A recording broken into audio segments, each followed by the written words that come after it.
YouTube Studio.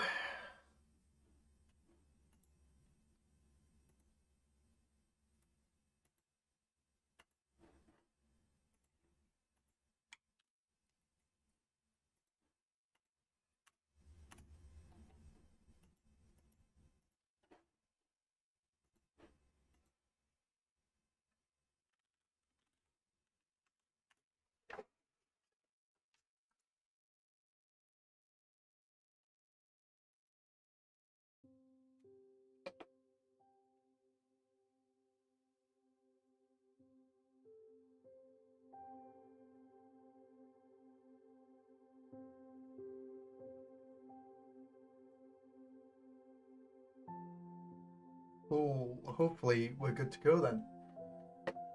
All right.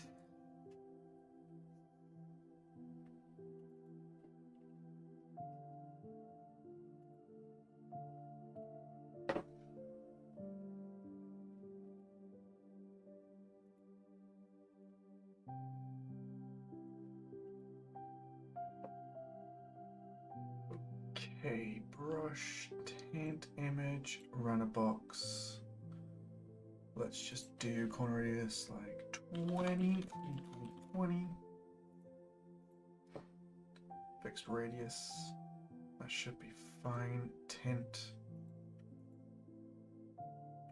Do it like that.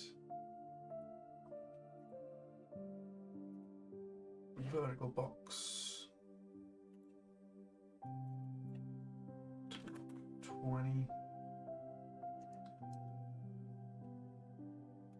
Utility widget, delete save file, it should be fine.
Right.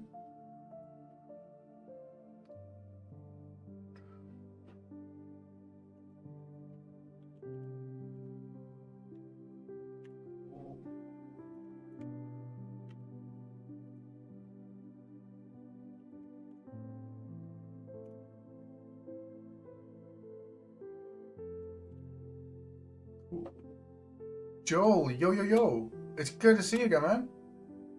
How are you doing?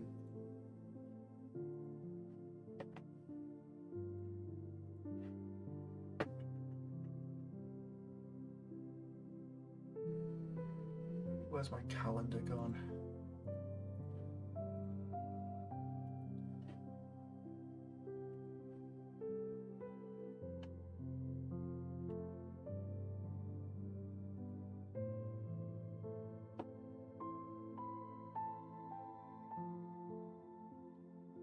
Cool.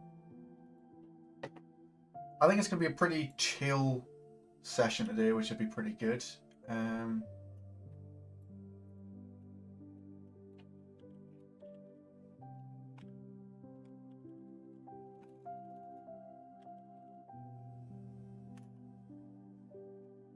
Edit a utility widget. Editable text box. Get. I should be able to get the string. Variables, appearance, behavior, get text. And now I want to plug that into, oh yeah,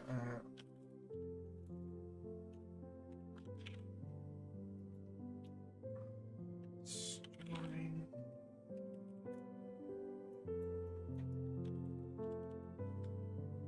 String length, and then into there. So we've got this one, and then that one, and then we're cutting the end of the name off. So if you give me a second, I'll explain what I'm doing.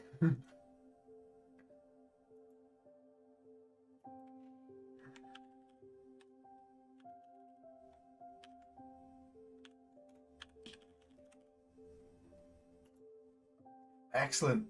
Right. Matthew, Bojo, today's the day I try to implement a quest system to my escape room game to actually make it a game and not a bunch of features. Brain is cooked. Just off with one thing, it'll be easy enough to do. Jolly Young, pretty good, dude. Hope you're doing good. Good, yeah. I was supposed to be in a meeting this morning for 2 hours, but unfortunately, technical issues got in the way, so we've rescheduled, which means I've got about 2 hours now to do a bit of a live stream, crack on with the GDXR template before I've got to jump to another meeting. So we've got about 2 hours to just crack on with stuff. I've been playing around with the user settings menu in the template, and I've had a thing come up where it's starting to piss me off because I've got to go into the save file. So for example, I have to go into the project file, the save folder, and then find save games, and then delete the character settings when I want to test. So every time I make a change, I've got to delete this. So the idea is that if we can get a edit a utility widget to call a file, we can just hopefully delete it from there. But I'm not too sure whether it's actually possible, so we're just going to play around with this for a little bit and then see what happens. Mainly to just save a little bit of time. But you can see here now that if I press this, we actually get the folder location on the hard drive. So now what we need to do is basically tell it to go to the save folder and kind of start from there. So append. I don't know if we need to do forward or backslash. Forward slash. We've already got one. So saved. Forward slash save game. Pretty sure it is save game with a capital SG. Save games. So save games. And then if I run this,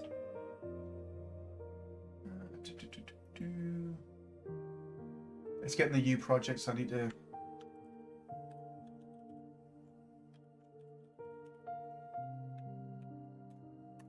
put that in there.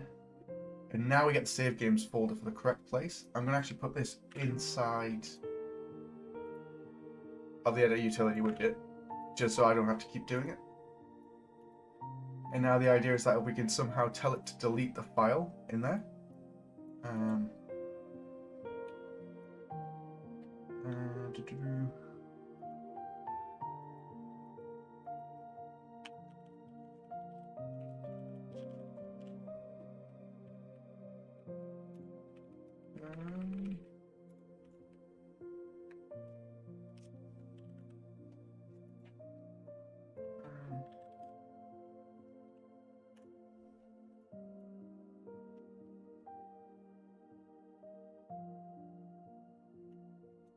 Try that. So then, hopefully, I don't know if delete asset will work. We could try just doing delete asset, and then we can keep it open on the other screen. So saved, save games. So we compile, then we press this button. Didn't do it. Save games.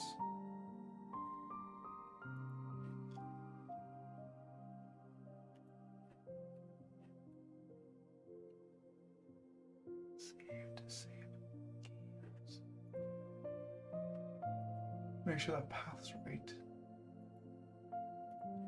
5.5/G saved games. Where are we getting the G from?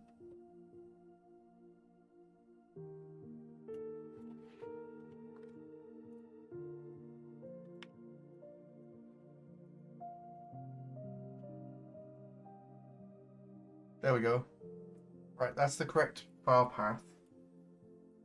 I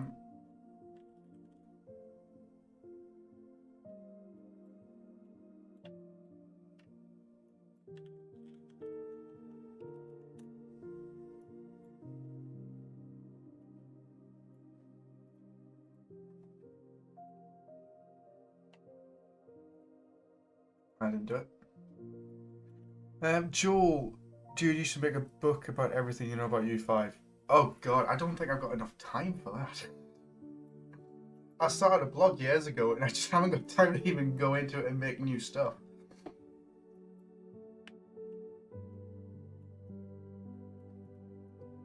Like this one that I'm trying to do now, I don't actually know if it's possible.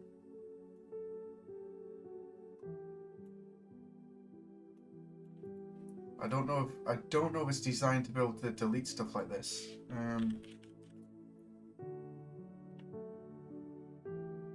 Delete the package the asset lives in. All objects that live in the package will be deleted. This is a forced delete. It does not check if the asset is referenced in other levels or assets. So that's local. Delete the package inside the directory. The directory is empty. Delete the directory. This is forced delete. Doesn't check the asset is referenced. Okay. Delete a save game in a particular slot. That should be fine. We should be able to just get that.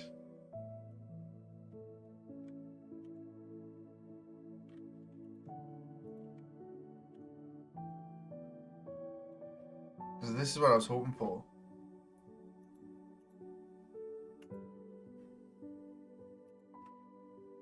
But it doesn't remove it from the file, so I don't know whether we're actually using it. Matthew, is this a game save you're trying to do? Yes. So I've already got the file saved on the hard drive.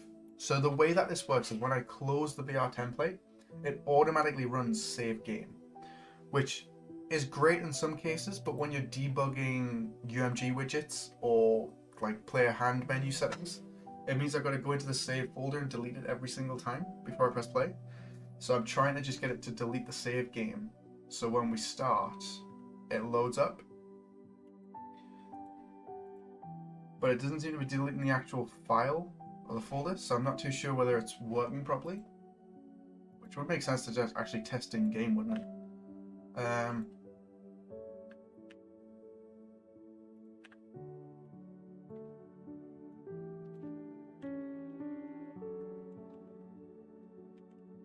But delete game in slot should be fine. Because the save game, blueprints, VR game instance, save game settings exists in slot 0. And that's the name of the character settings we've got. So if I remove that and just do compile, like I can't tell whether it's actually done it. Oh, it did it! I didn't delete it, did I? So I didn't need to do all that rubbish.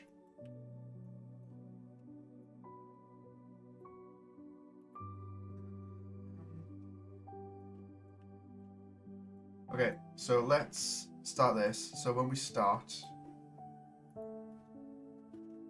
what I'm going to do is I'm going to go into project,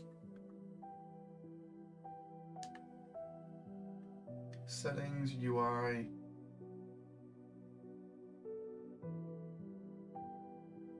I need to refine the variables a little bit. That should be fine. It's top left. And then when I close, we get character settings, and then if I hit delete, it does it! Yay! Now I don't actually have to care about this folder. Nice. And I can actually delete the rest of these.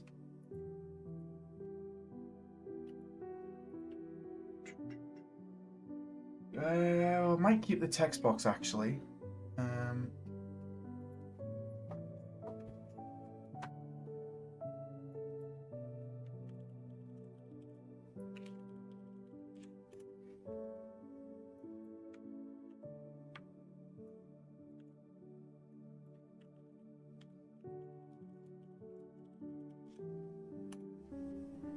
Character settings, save file to delete.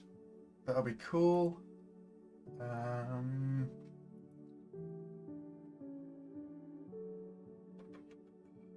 Wrap with border. Nah. See, this is where I want to start getting. I want to make it look pretty, and I'm like, I don't have time to make it look pretty. We're just gonna have to go with it. We can, however, create a new button. Corner 10, 10, 10 width 4 black border. Should be fine.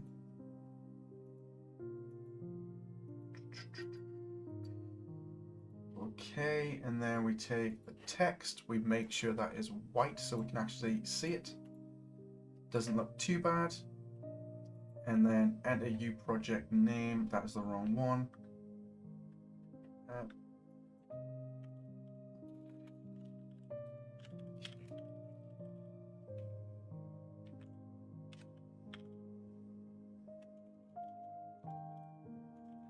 Enter save file to delete.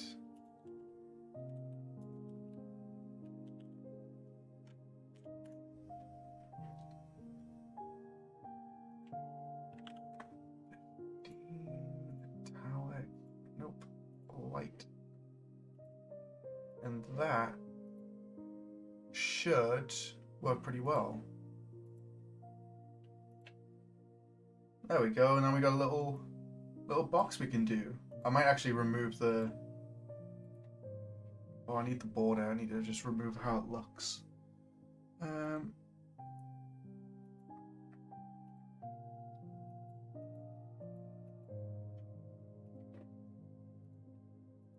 There we go, a little add a utility widget. Super simple. By the way, do you know how much more or less performant doing a cast in a common function library is compared to just standard casting everywhere? Do you mean like a blueprint function library as in it's the main thing? Because the one thing you want to reduce is the amount of hard references, unless you're casting to the base class, which is fine. It's not going to add much, but as long as you start adding cast nodes that spit like say this exact blueprint, which is what a cast does anyway, you're going to start running into issues. But it's going to depend how you're using it as well and what information you're trying to set or change. So hopefully that helps a little. I'm going to stop this from sliding down.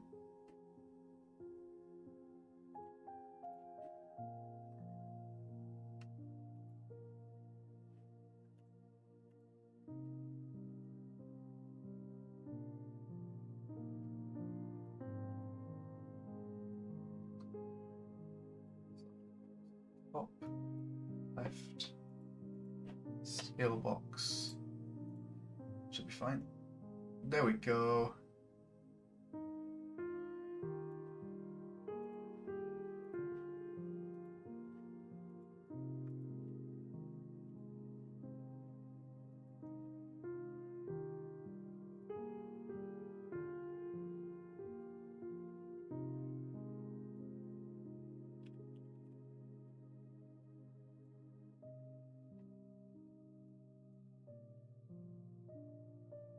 That should be fine. Although making it bigger so you can actually see what's written in there is probably a bit better as well.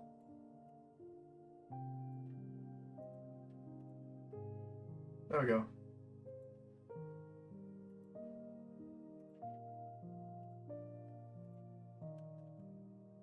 Oh.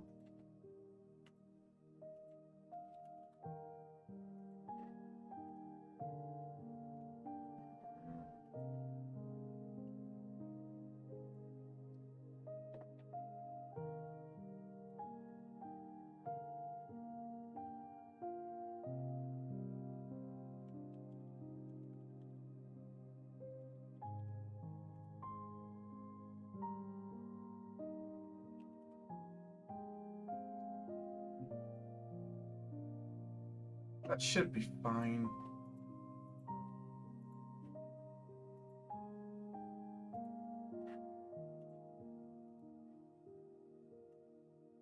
There we go. That's big enough. So now when I'm editing stuff or we're building stuff, I don't actually have to worry about this. I can just place it in and then we get it to automatically delete what's in there. So right, let's just do like 20 so it's not like stacked up on top of each other. And that's all nice and clean. Don't think we need to do a check. Or we do branch.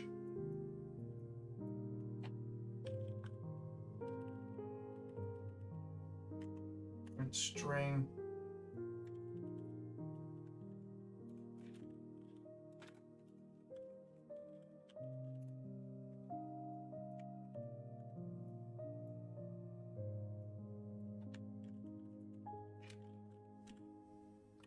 Save not found.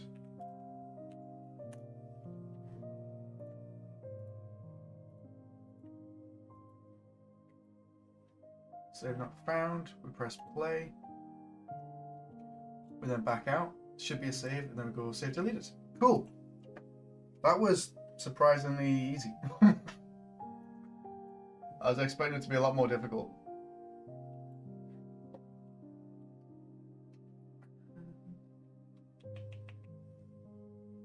I don't actually know what other character setting stuff I could put in, to be fair.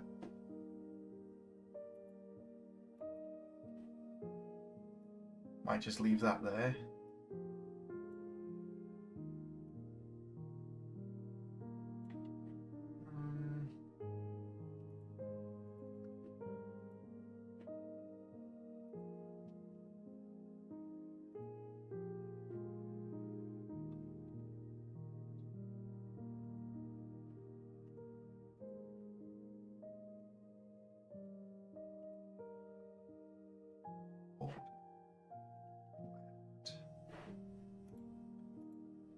There we go. I think that looks pretty good. It's not too intrusive.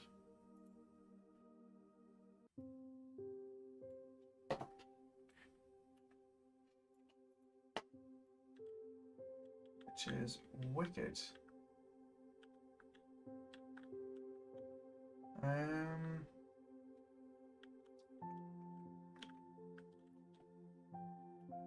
Oh. I think that might actually be it.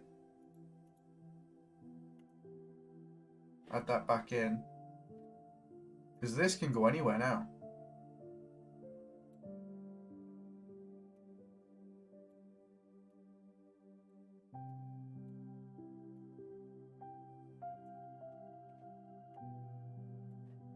Ooh. New folder.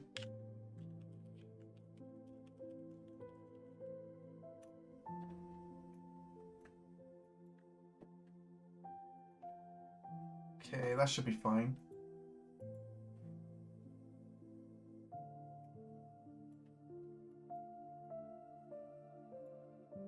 Cool.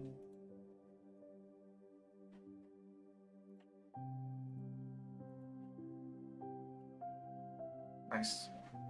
I don't know what else, what kind of tools we might need.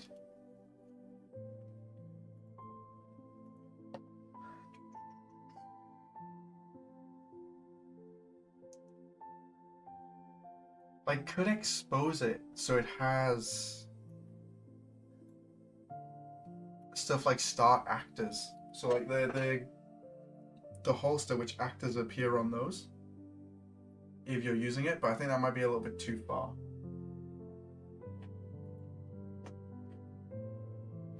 What I do need to sort out is the hand menu for facing the player.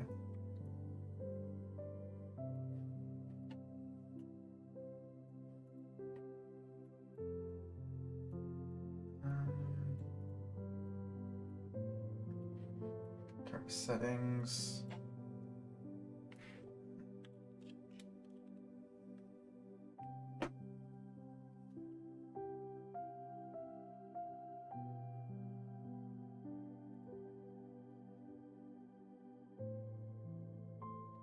And menu follow speed.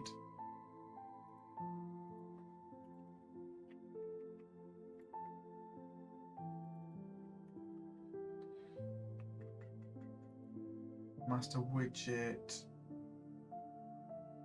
Hand menu settings. This is the one we want. And down here we have height, distance, hand menu controller.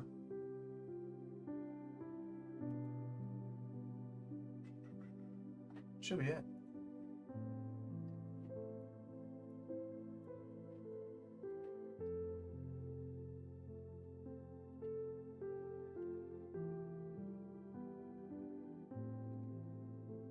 Let's have a look.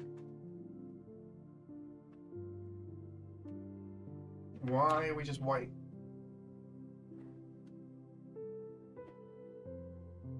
I didn't get any errors, which is fine. There we go.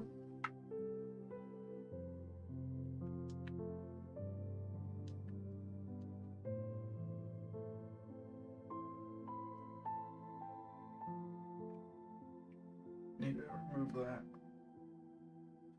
I also need to stop that clipping.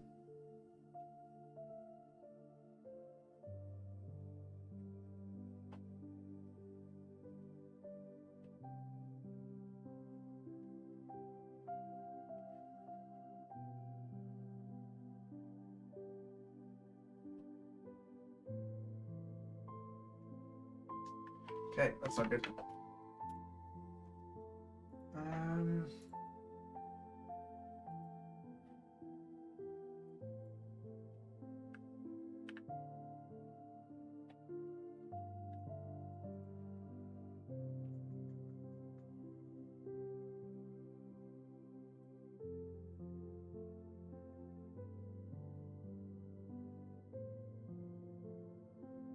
Settings. Could do this one.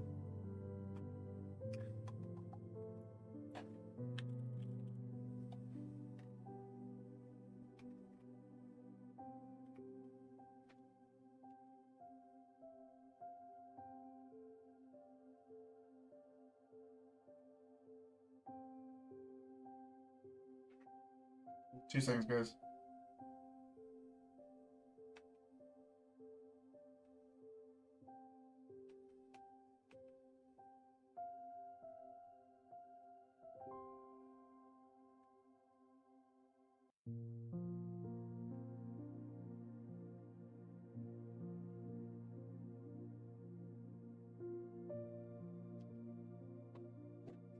So how's everybody doing today? You all working on something fun? And menu movement type.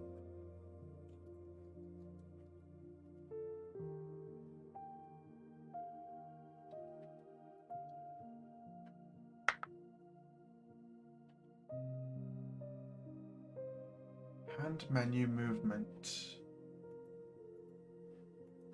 Hand menu follow speed.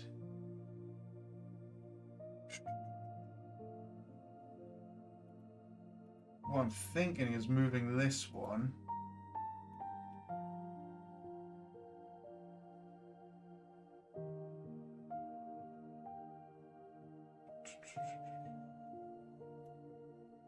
to there, and then I can have this update both of them.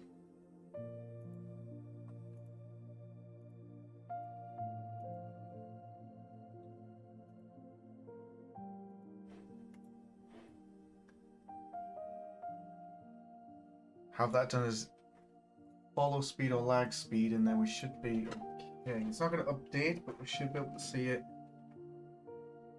Do it in the settings menu. I need to fix it.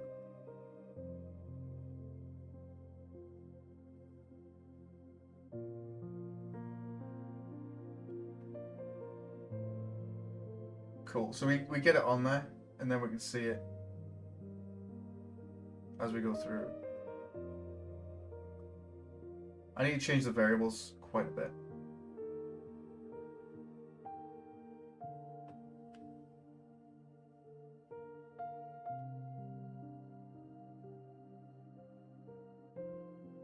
I need to stop that from happening on tick, because it's really disorientating.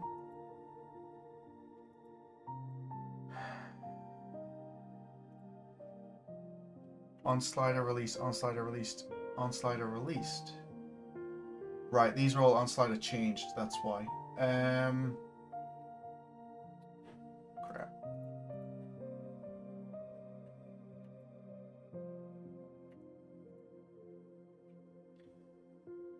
Hand menu camera X offset.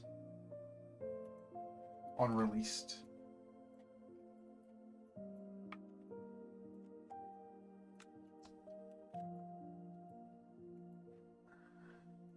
Y offset slider.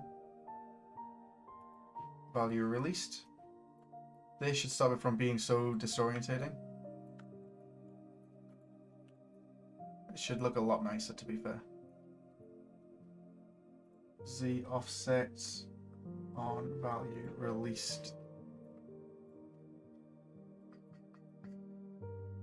There we go.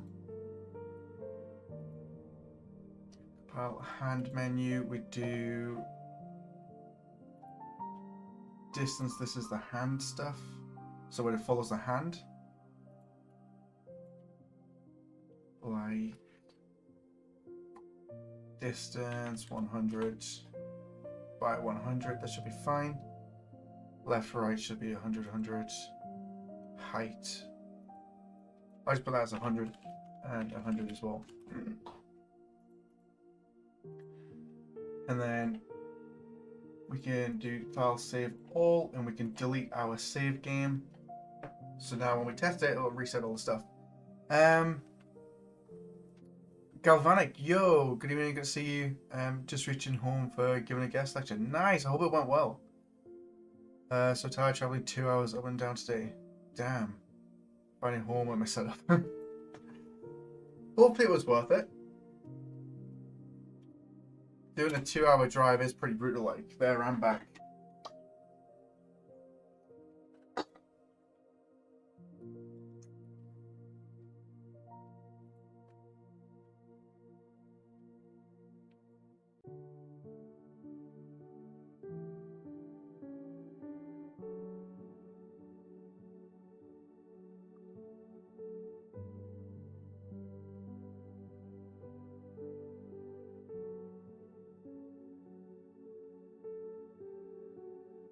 Ooh. Okay, and now we should be able to press play.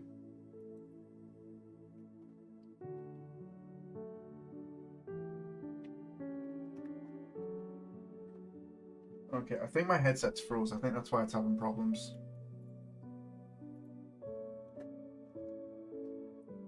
Yeah, the lecture went good. That's good. That's all you really need, to be fair. As long as the lecture itself went fine and people were kind of engaged, even if they don't ask that many questions, should normally be pretty good.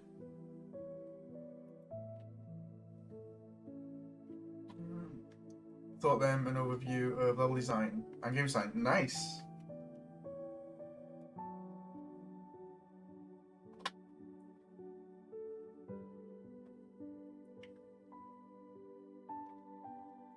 Like this, I've got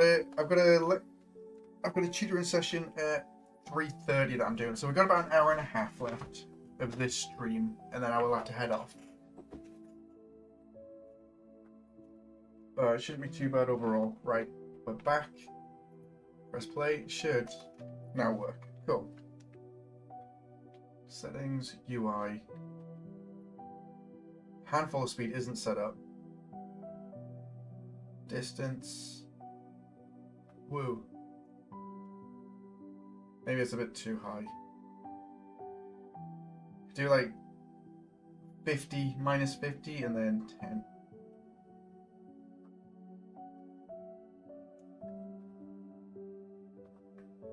Left, right,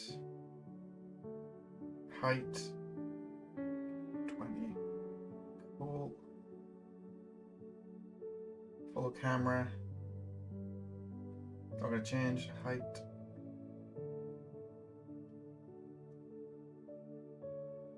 Distance is going sideways and right. No, I can't see it. Oh, I can't see the menu now. See, this is where that button comes in handy, because I can now do delete save. It'll delete it. And when I start up, it'll reset all of our stuff. So I'll go back to camera.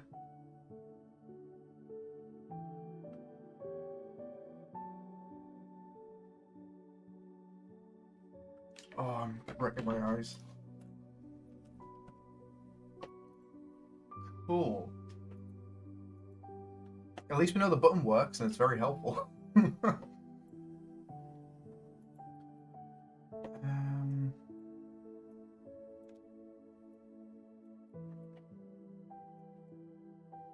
I'm really tempted to delete the follow speed, like the lag on the hand menu.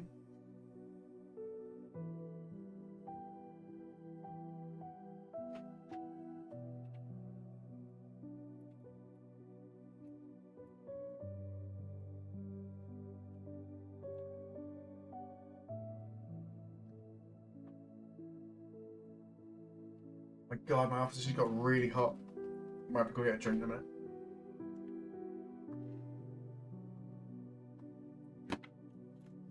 See, now I can do that.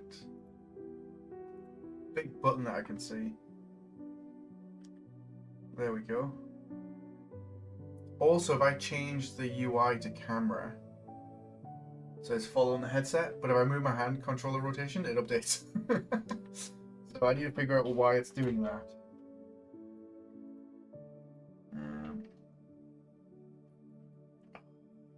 Rotation. Event tick. To actor location. But we're not doing any rotation stuff.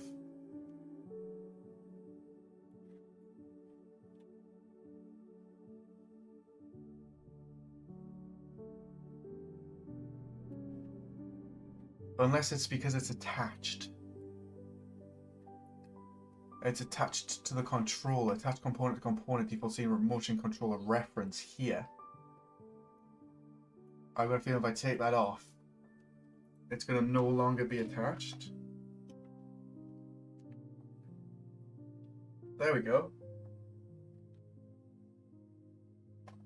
Oh God, this is horrific.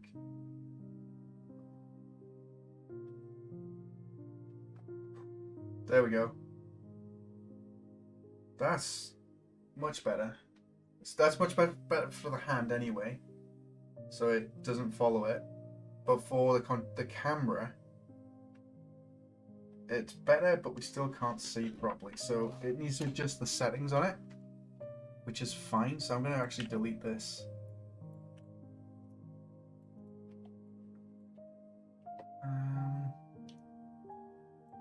Don't know what's going to happen if I do this.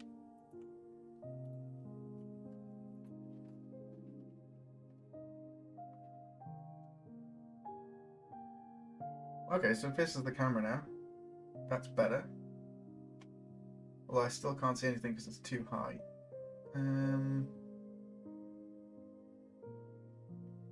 Why is that not working out?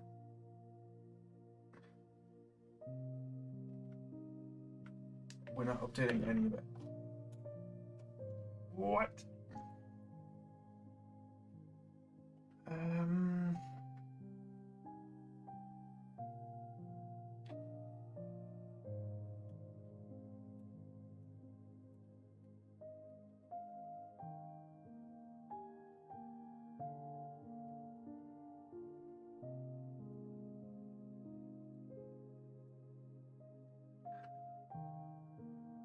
Galvanic will be good for my portfolio. It will. Galvanic, what's going on here? So I'm trying to fix the hand menu sliders to get them to work a lot better. But it's just messing the position up and it's a bit off center. So it's a little bit of a pain. Mr. Sugarcake, I wonder if this blueprint could use some unloading of responsibilities. It seems like you're taking care of a ton of stuff now. Next one is good. As is, in my opinion, neat work. It looks really smooth. So yeah, I could move definitely some stuff out of here, and I was looking at doing it.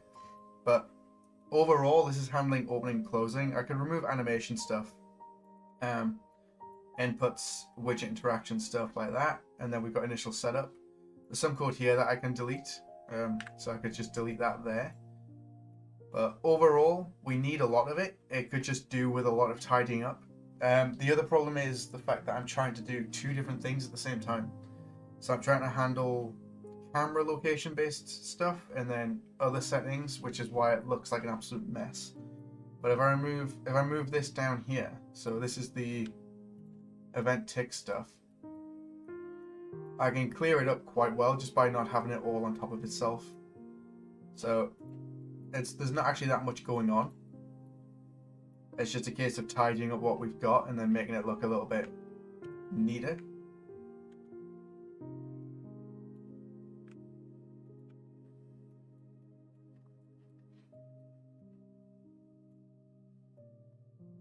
There we go. Like, just comment it, it'll make it way better.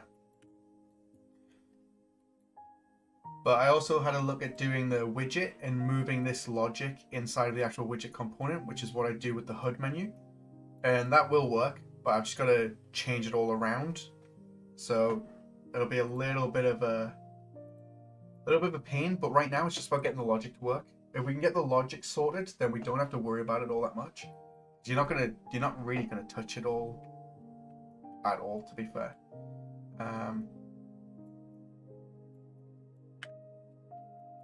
Which will be fine. But I've modified it as well to use a stereo render layer.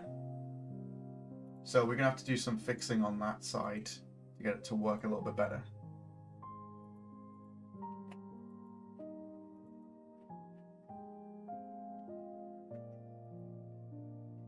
I'm going to move this over to the other side so I can then update the settings so we don't have to worry about doing it every time I open the HUD.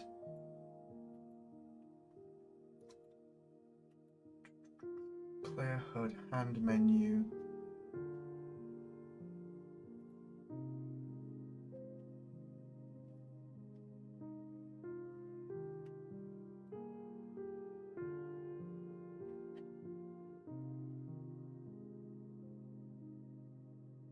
Trigger settings. Hand menu camera position offset.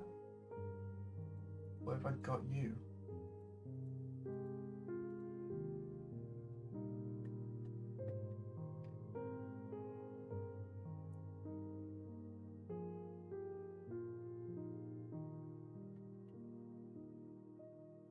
Ah, there it is. It's hiding.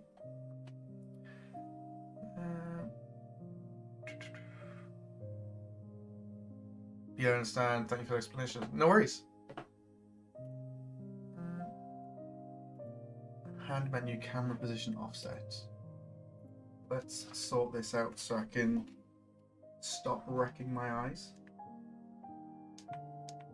Oh, now it's gone. Why would it be gone?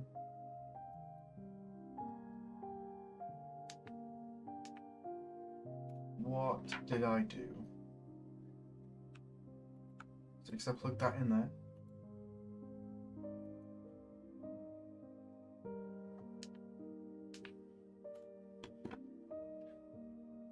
What?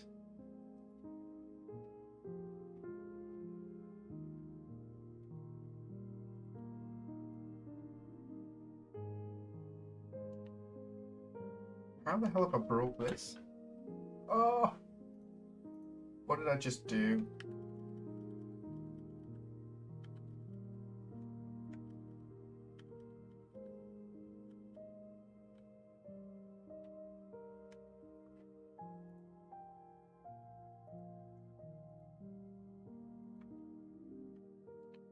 There we go. I don't know what I did. Which case, wouldn't we need those location computations somewhere else? Let's so compute those vectors in an interface, for instance. What do you think of such idea? I'm trying myself to do some stuff in VR. Didn't you remember binding? Probably. I haven't done it, so we got that back. I'm not too sure what you mean by need those locations somewhere else. I have them in a save file. So the UI updates the save file, and then the hand menu updates from the save file, which is why we can get access to them. But I'm not too sure what you mean by, like, need those location computations somewhere else. They don't need to be an interface.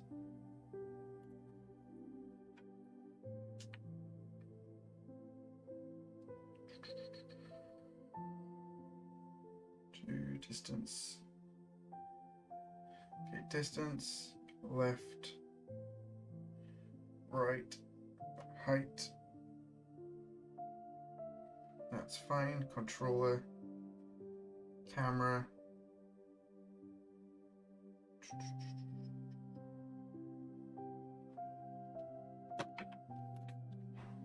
Okay, wait there. Hand menu camera position 0. Reset all those variables.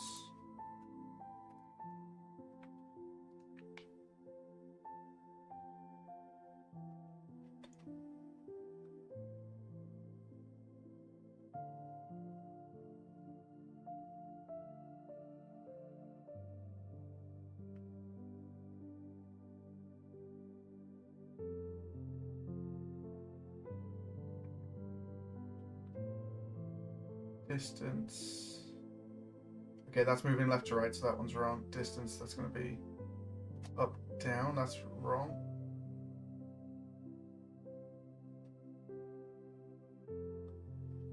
Okay.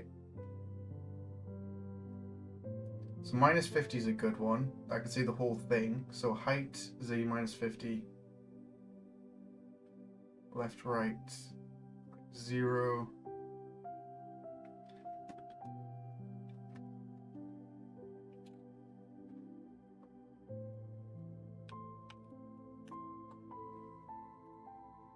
Got to play around with these a little bit. See if we're using the right values.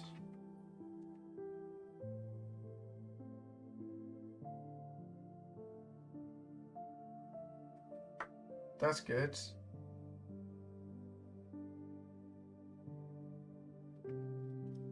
That's 4.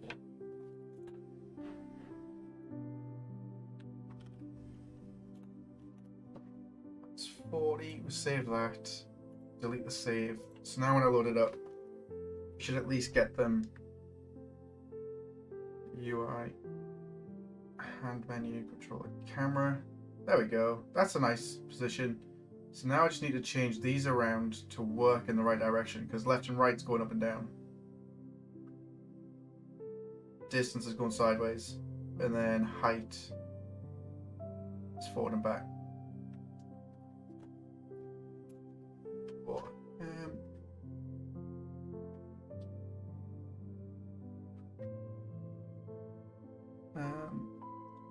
But I got some gameplay elements that need to follow same translate rules as this menu as situation example. Yeah, you can just call the save game. So if you wanna call any of these settings, all you need is to access the game instance and you can pull down the save file. So save game settings. So I can actually get, and then I have all of these. So now they're in here. So if the player updates any option on the menu, then it's automatically saved. We don't have to have a struct update and then push it to a save game. We can just update the save file, and then that pulls it straight back in through any blueprint. So the save can be accessed anywhere. For example, I've got the save game pulls in through the hand menu blueprint, which is in here. So we got the hand menu, which pulls in the save game stuff. And then I've got the HUD, so the camera HUD, UMG player HUD, widget component player HUD. This also does the same thing. So we get the game instance, and then we immediately pull in the save character settings, and then I've got the settings there. So it doesn't care whereabouts it is. We can access the save game file from anywhere on the computer and in the project from any blueprint. And the only reference we've got is to actually the save we do is to the HUD master. So in this case, widget blueprint, that's one that's loaded in. And then we're not actually getting anything majorly added to the overall thing. Nothing really cares, but yeah. Matthew, if I'm back, some more drama within favorite software, OneDrive. Damn, I try to avoid OneDrive as much as possible. It's so slow, especially with my internet. It's just a bit of a nightmare. Mr. Sugarcake, practical. Yes, because it's at the end of the day, you've got settings which the player is going to change and the developer's going to change. So we might need to save them. If you don't need to save them, you don't have to. you could just go into the game instance and remove the save file, or remove the save logic. So you don't have to even save those, but you can still use that file to store them. And then if you want to change the default options for the player as a developer, like when you get started, all you got to do is open up the save game and change it in here. So if I want to change the default options, we can treat this like a struct, and then we don't have to worry about it. But yeah. By the way, Jonathan, how many GDXR tees do you have? I've got two. I've got two GDXR t-shirts. I've got a cup coming as well. I've got the GDXR logo engraved on a cup, which I'm waiting to get back, which will be super cool.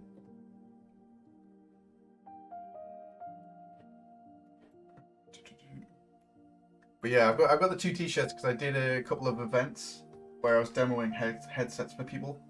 So the idea was to me and my mate could use the t-shirts, do them, it went pretty well to be fair.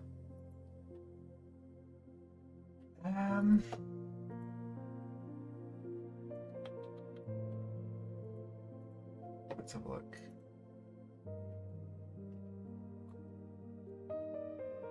So we're pretty much focusing on this one. Also, with the t-shirts, they're like a really, really nice fabric. So it's just really nice to wear anyway. I could really do with my logo on a hoodie. I think that would be the next step. I need to figure out which one's going where. X. I change these around and I just keep doing it. Like I can't be bothered to even figure it out properly. Because up vector is our X and Y, so Z should go to there, and then up vector should be in there. And then Y is our left to right, pretty sure. So in there, we'll try that.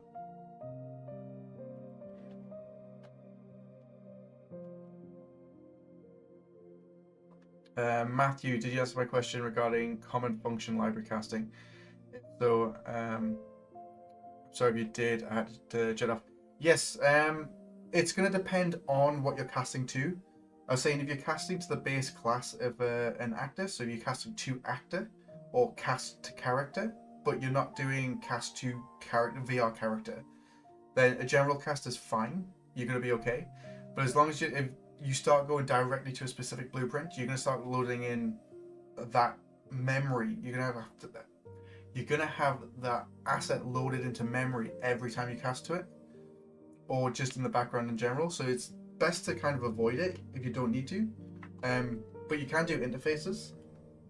So you just get actor class and then interface to it, which would work. So UI. Camera distance. Oh, I need to set this so it updates to the right one. You in there, you in there, and then we'll see how that goes. Seems to be an issue with getting the right options set up. Okay, camera, UI. Yeah, like that's not doing anything now. But if I go controller, back to camera, then we get it. Oh, cool.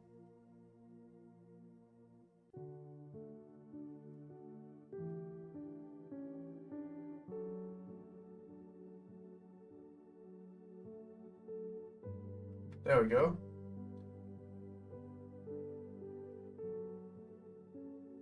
I need to invert left and right.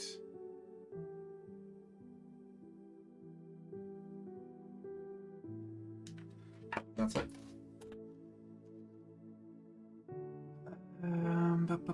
I think that's fine. Up vector, right vector. So you straight in there, I think.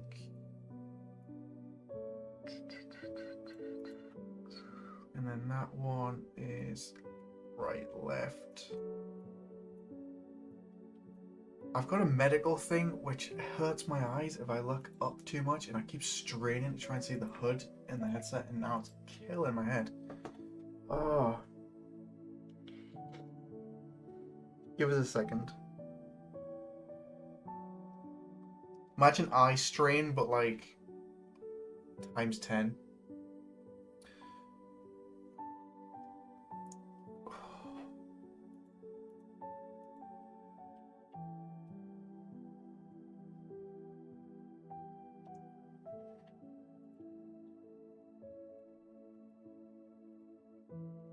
Absolutely sucks.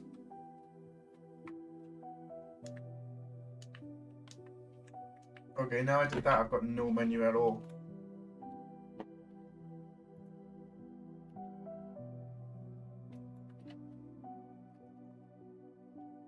Oh, there we go.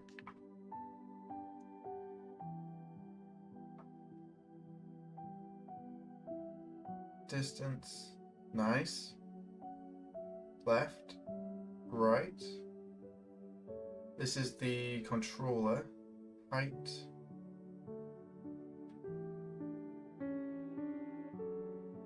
Camera. Left, right. Distance. Excellent, so they're the right way. So now it's just setting up hand follow speed.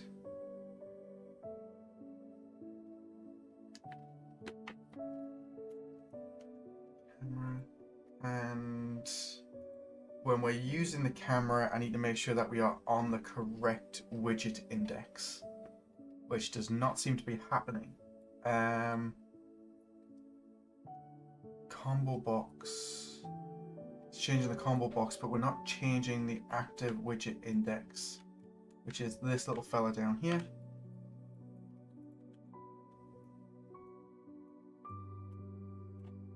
Now that should mean when we open it up, it works, which is cool.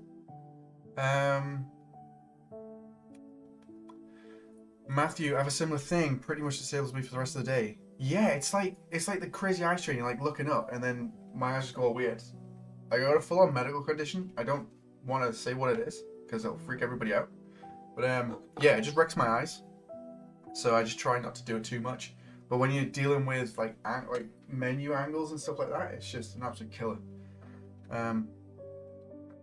Shigig, yeah, take some eat a fruit, read a book, everything's easier. Won't be too bad, but I've got to get this done. But yeah, I'm going to go grab a drink in a second. Valdegan, good morning and afternoon. Good to see you, man.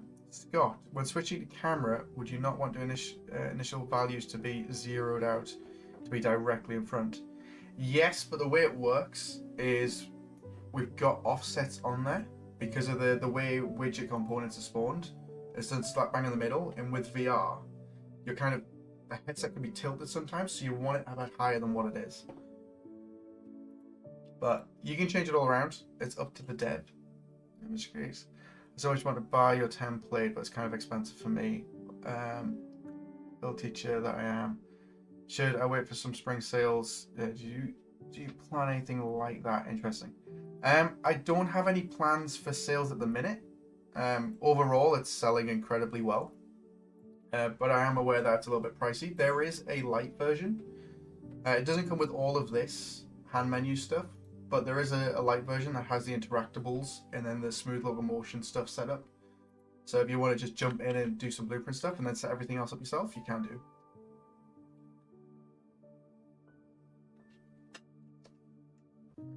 Scott, the zeroed out values is never the same for anyone in any session. Yeah, it's going to be different for everybody. It was the main reason that I added both the options to change from the camera to the hand. Like, I prefer the hand stuff and then go from there. It'd be way nicer.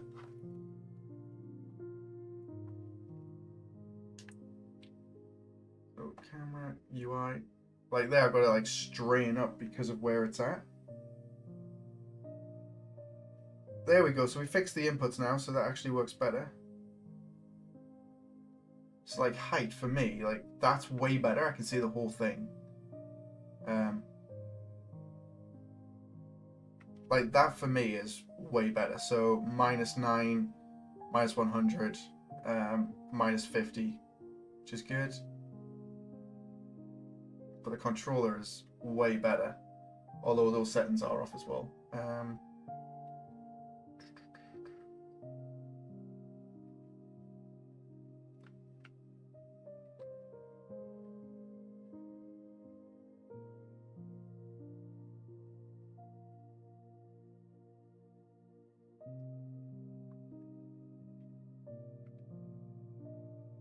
HUD scale.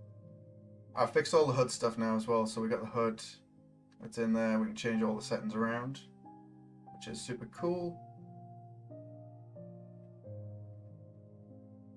HUD movement speed now lags behind, so lower the value, more it's going to lag, which is super neat. There is some flickering on the hand menu to do with the stereo render layer, so I need to move that forward. But overall, it's not too bad.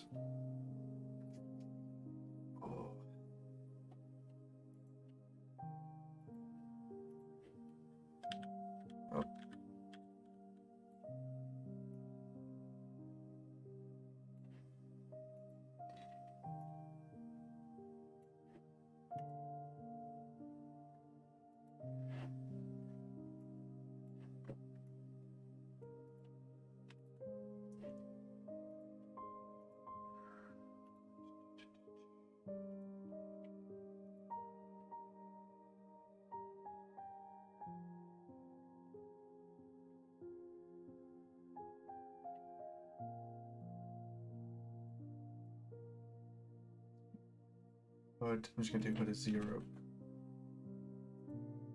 Because the HUD is constantly on the screen. So the other thing as well is you guys can't see the stereo render layer. Only I can. So it looks really sharp for me. And then that's what kind of changing. But the HUD settings menu, when I enable that, it has a lag on it. So I can actually see it lagging, essentially. If I do, we did this on stream yesterday, if I do developer settings, meta, press developer hub, and then I cast to it, we can actually see it. So what I'm going to do is I'm going to go grab a drink, because I am sweating right now. And I'll be back in a second.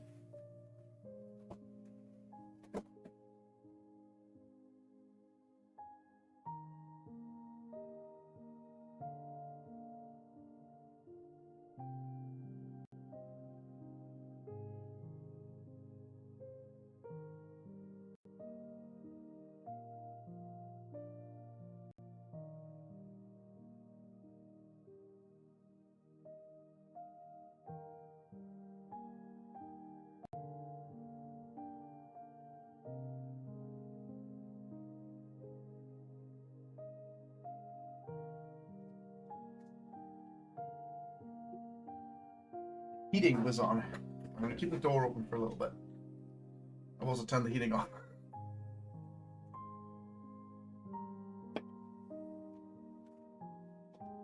Ooh.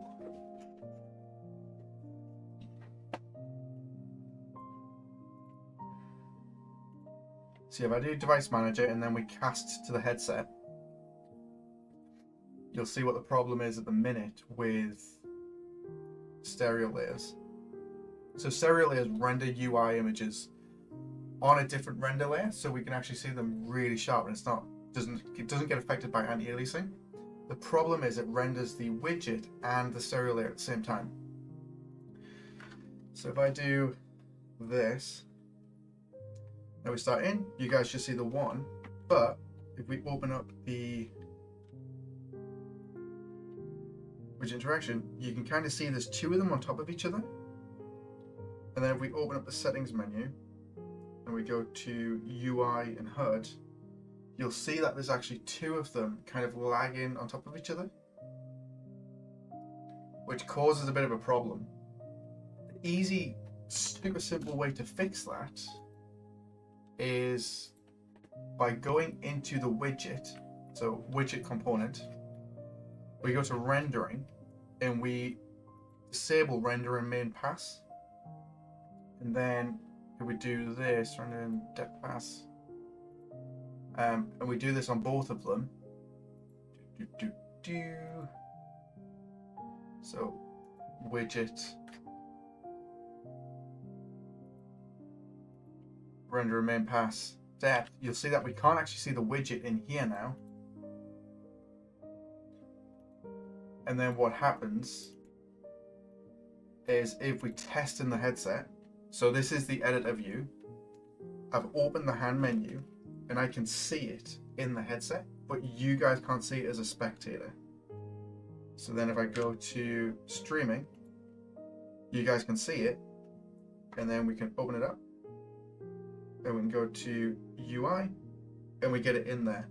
And the resolution is really freaking good. It looks sharp as all hell. But the problem is you guys can't see that. And I also think if we do it like here, I think it clips. Yeah. So we don't get the depth pass in here anymore. And that's part of the problem. Because I personally think that not having the hand menu show up is absolutely fine. But I'd have to put it in documentation to explain why it's not appearing. To get it to do it. Because even if we do render in depth pass with the stereo layers, what happens is we don't get that clipping. We don't get it rendered on top of the world like we want to. So render in depth pass. So we press play, and then we move over. I'll make sure you guys can see the streaming version. Did I stop casting? Let's do this. Cool.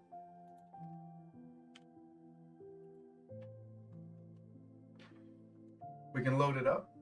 You still can't see it in the actual preview window, but then we still get the clipping, which is a real issue, although we're using the stereo render layer. And it's such a shame because that's the bit that I can't figure out how to fix.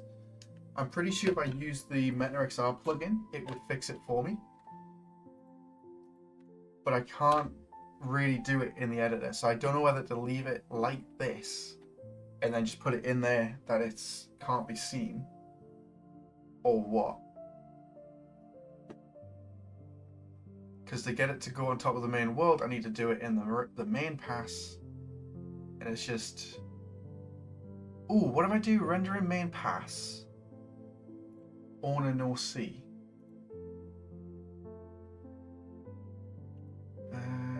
Stereo render in main pass on an OC.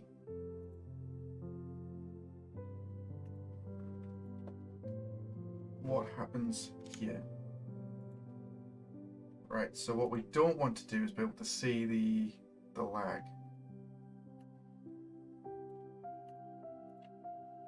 Right. Okay, settings, UI.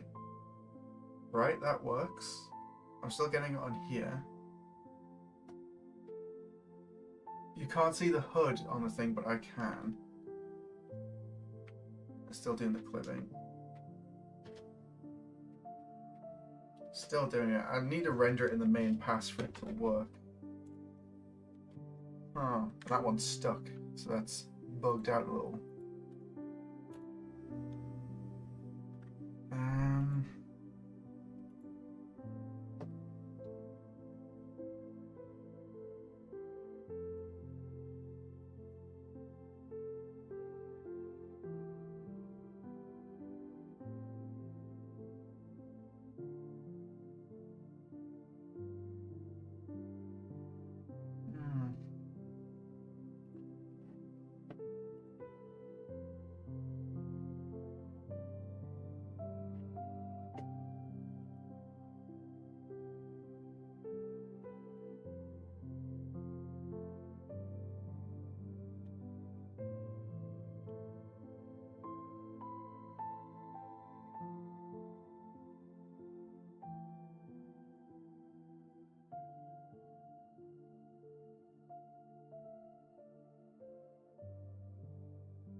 It's really annoying. On an OC, users occluded. We want them off, basically. On an OC, users occluded off. That's fine. But if we do that, we get the lag.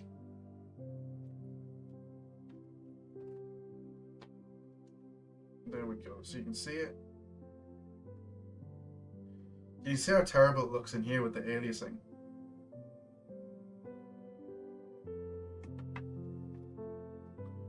Looks great in the headset though. Oh, right, the hood's not appearing in the display view, but it looks really good. But the camera menu, you're seeing the normal one, I'm seeing the real crystal clear one. Hood menu is not being removed though. Hand menu.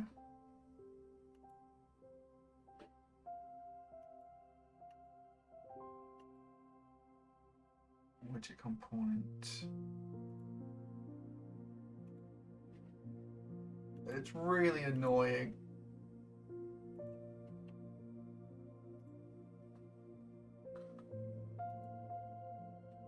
I just do like hidden in game. I don't think it's gonna work.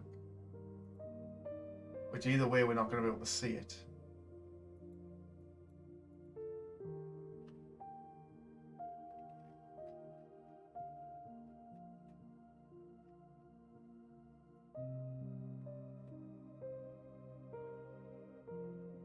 But if I'm being honest, I don't think a spectator needs to be able to see the menu.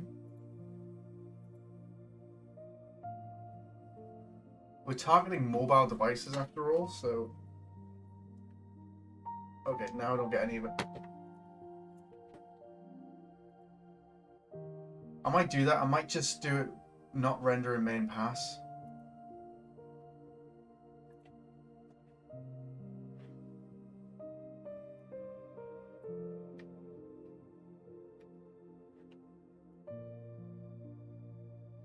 Which component? Disable render in main pass. Hand menu, widget.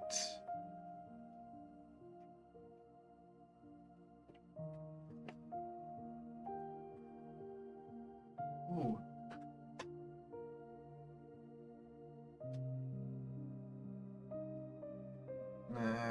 That's fine. Rendering. Render in main pass.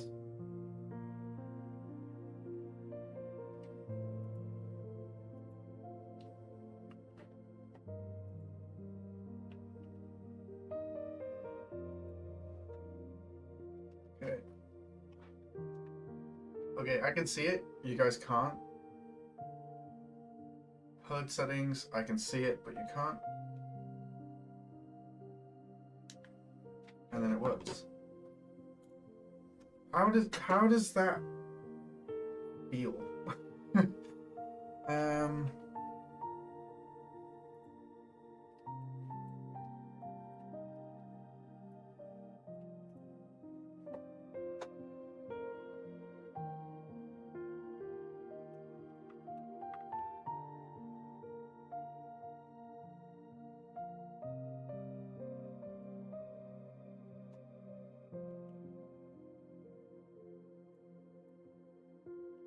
Because I can do this.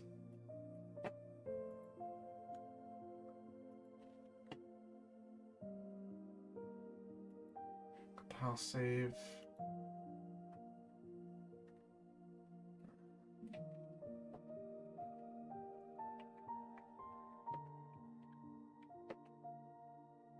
Text. Does it still pass through walls? Oh, that's a good question. Oh, it's gonna. I just know it. I don't even have to put that here. I can just put that in it.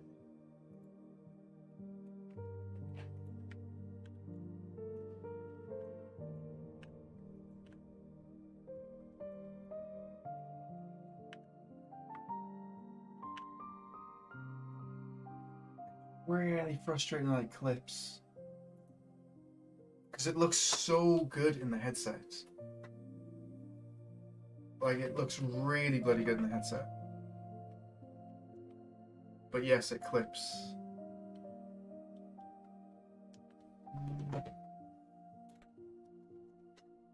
Why would a stereo render layer clip? It should be on top of the main world.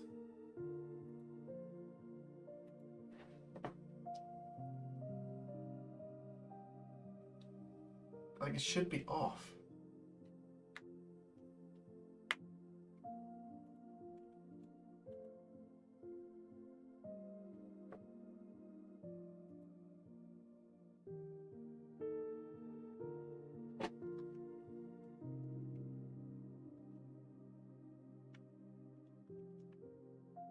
I wonder if I've got any project settings set up with it.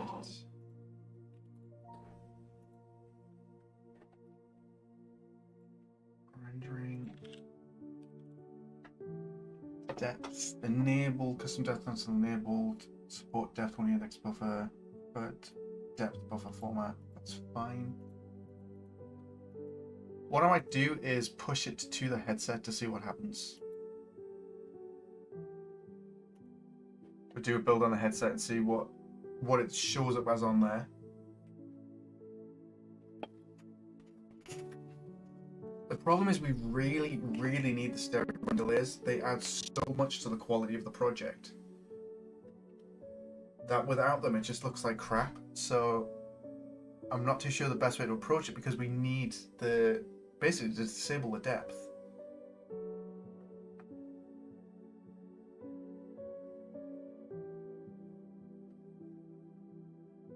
Problem is the pointer as well. I've got a feeling the pointer might not show up through it. So we might have to check that out. Oh. How we do it in GDXR?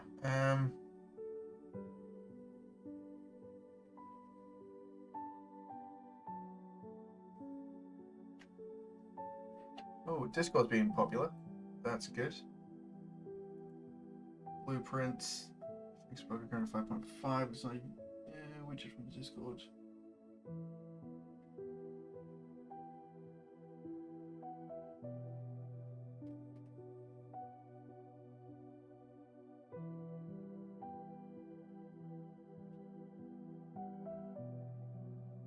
What? Tell you not to fix the following bug occurring in 5.5. It's not a widget from this Discord. So I assume that means it's not a GDXR widget. In the UV5.3, the blueprint widgets work fine.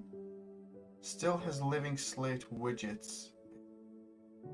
It or the parent XYZ is keeping them in memory. Make sure all slate resources are being released in the UWidgets release slate resource. Also useless. I have no idea.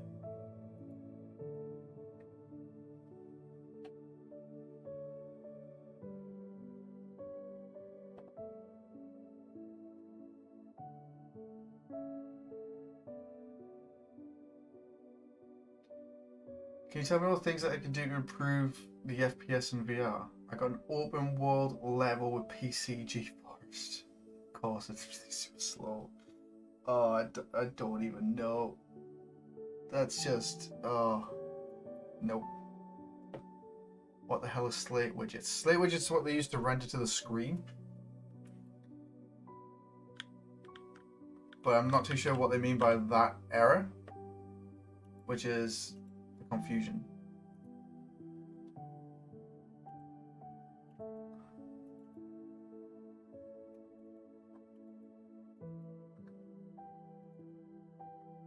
Okay, so we've got that installed. Let's have a look, see what happens.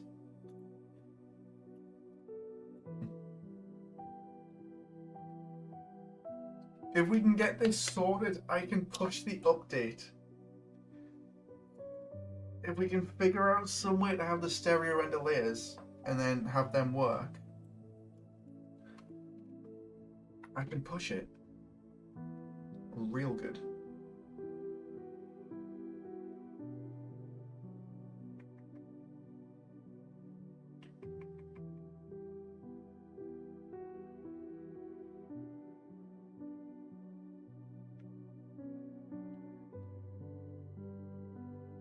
Okay. That looks good, although it's on top of the hands now. Okay, so we don't get the clipping on here. But we also lose our pointer and our UMG pointer.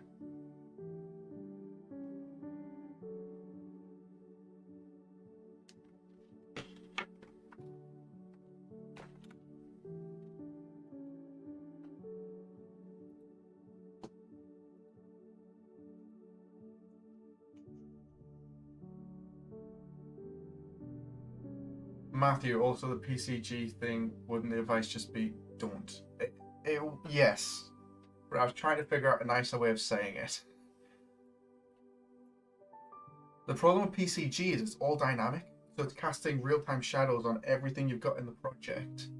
You're calculating lighting in real time, so as soon as you load that to a headset, the headset's just like, fuck this, I'm out. And it's just not going to work unless you can bake lighting at runtime, which you can't really do. There is a way you can do it. You've got to build your rooms. Let's say you're doing a dungeon. You've got to build your dungeon rooms in an external program and bake the lighting to the base materials. And then when you spawn those in, you can do it with unlit shaders and you don't have to worry about building lighting. But it's such a complex thing to do that it's really difficult to explain over Discord, which is a little bit of a pain.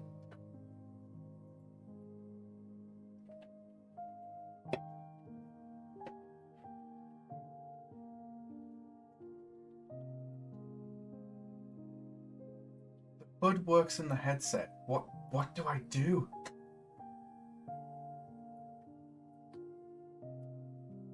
It's like it works.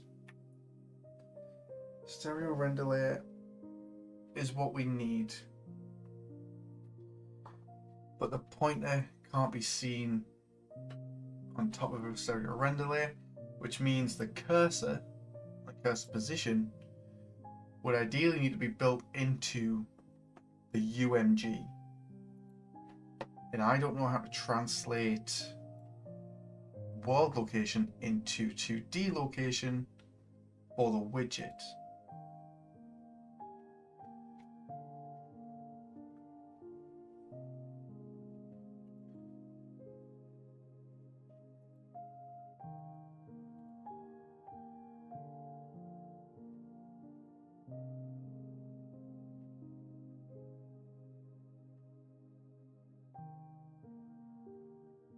The Niagara pointer also doesn't show up.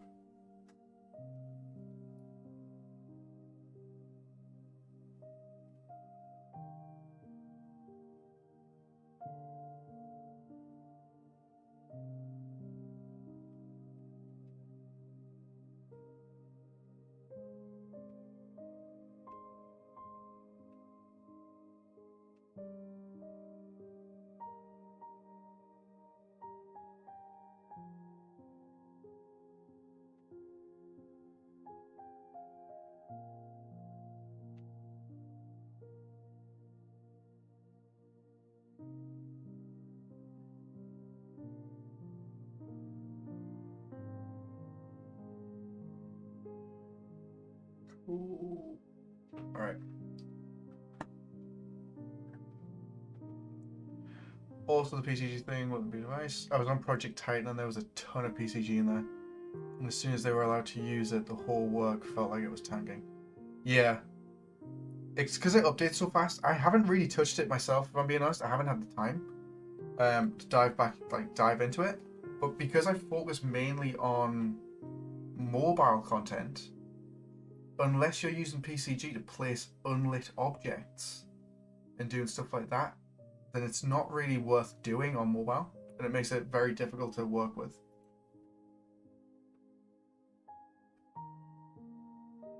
It's very heavy even on computer. Yeah, I wouldn't even attempt to sideload it. You'd have to set up pack files and then all of that kind of stuff. It'll be in the hundreds of gigs, I'd imagine. Because it's a very heavy project. I don't know what I'm doing now. I'm just clicking around. I don't know what I'm doing.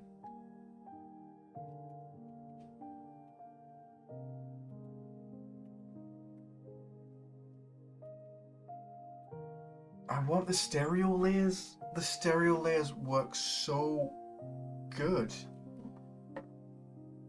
But you can't get it to render on top of a stereo layer.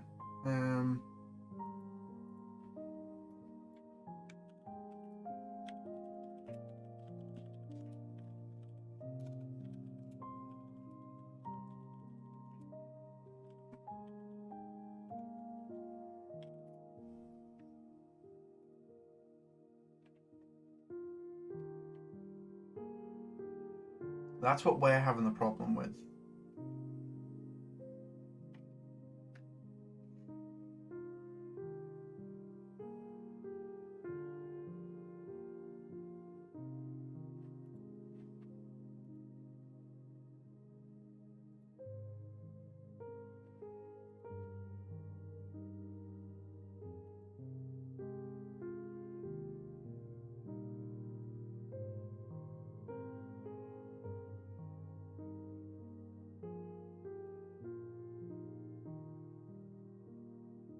See if supporting depth makes it work. Yeah, people use it for placing grass and fences and trees. Yeah, it's just nuts. You could do a spline component, but it's the same thing as if you need to bake lighting to improve performance, which you do on mobile devices, you should 100% bake lighting if you're using it, then it's not going to work at all. Like, it's going to be a very use case thing for getting it sorted.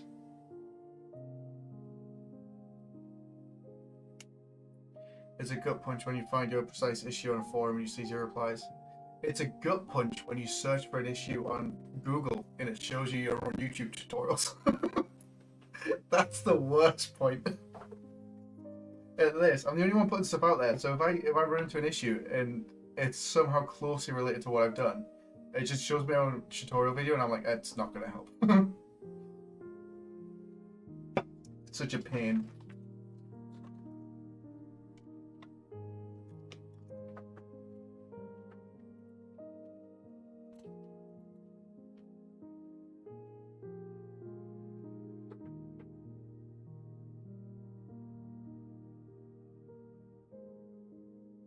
I can't figure out a good way to use stereo render layers.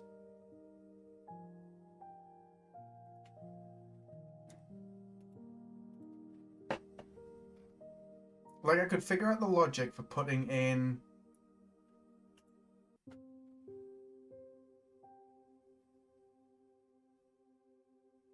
I'm pretty sure that's the GDXR menu. I'm pretty sure that's an old version of the GDXR menu.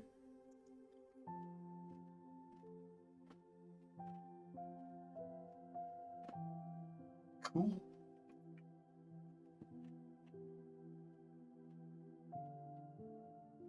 I was thinking if you just did the layer draw order. I have. But it only works with stereo render layers.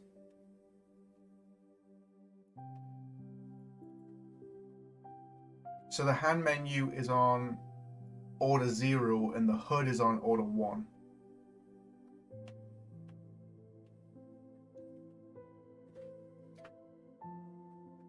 Actually, believe it, my co-worker was looking up how to get UG to manipulate actors, and boom, there you were. UMG, yeah. It doesn't... Oh, almost smashed my phone. Like, it doesn't bother me, it's just when I'm doing client work and I'm running up against something and I just can't find a fix for it and it shows me wrong stuff and I'm like, that is not helpful right now.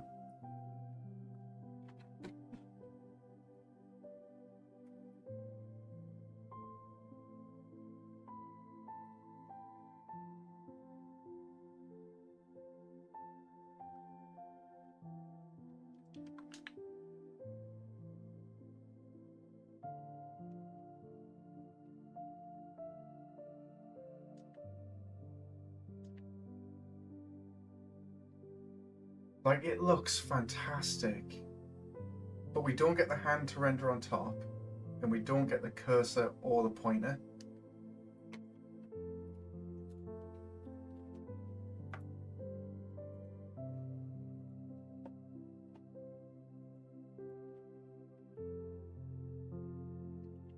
Wait there, can I do...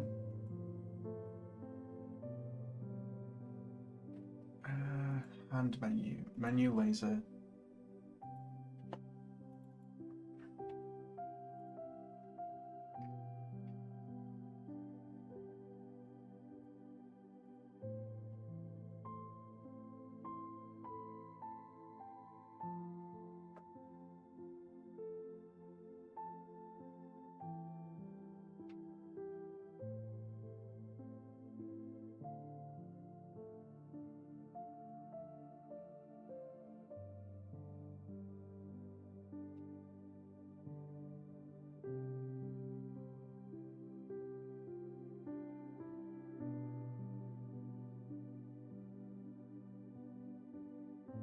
I have no idea what this will do. Alpha composite, pre-multiplied alpha. Let's see what happens.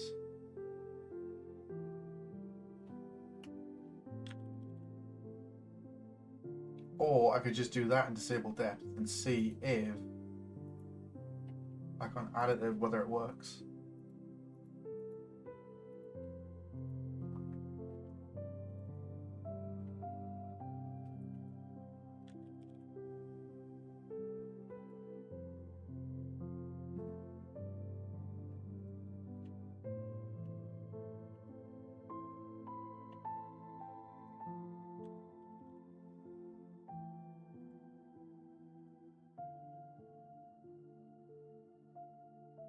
Like, I don't have time to figure out the math for getting a widget into the main one to draw on top, which is a bit of a pain. Otherwise, we could just do that, but it wouldn't fix the Niagara particle not rendering on top of the stereo render layer. Problem is, the stereo render layer is a different frame, so unless the stable depth works, it's not going to.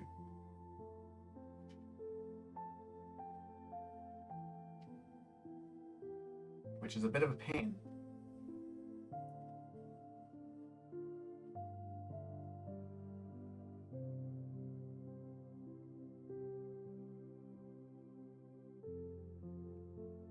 Come on. Let's build. Build. Okay, guys, I've got about half an hour, probably about 20 minutes to get this sorted, if we can, because I've got to jump to another meeting. Yes, I got another session.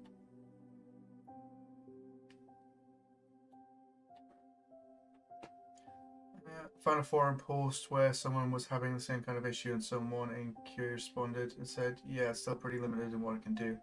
Posted date 2023. Yeah, I know it's limited, but I feel like for what it offers, it should bloody work. I don't know whether if I add the GDXR plugin and we change that, whether it'll add that support into it. But if that's the case, I'll have to put it into the documentation to be like, if you're doing meta, put it in. If not, you might have to disable it.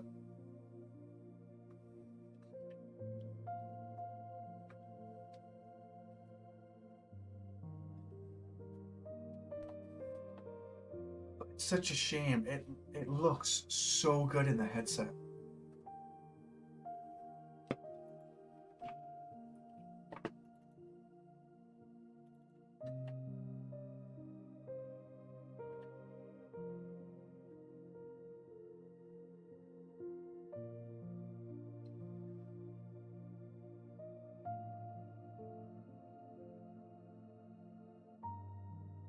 Come on.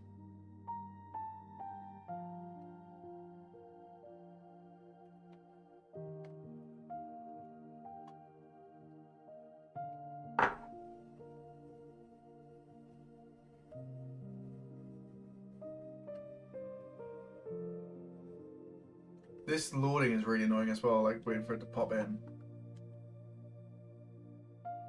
Nope. It's so frustrating because it looks incredible.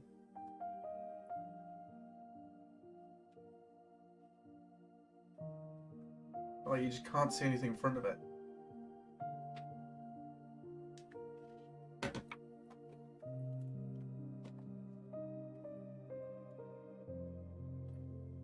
They didn't provide proof though. Nah, they never do.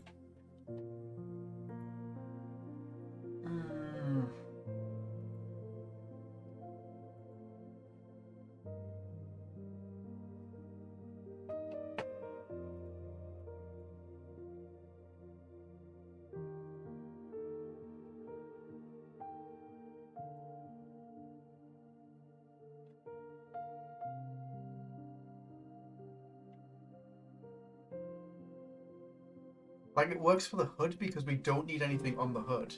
It's just the hand menu.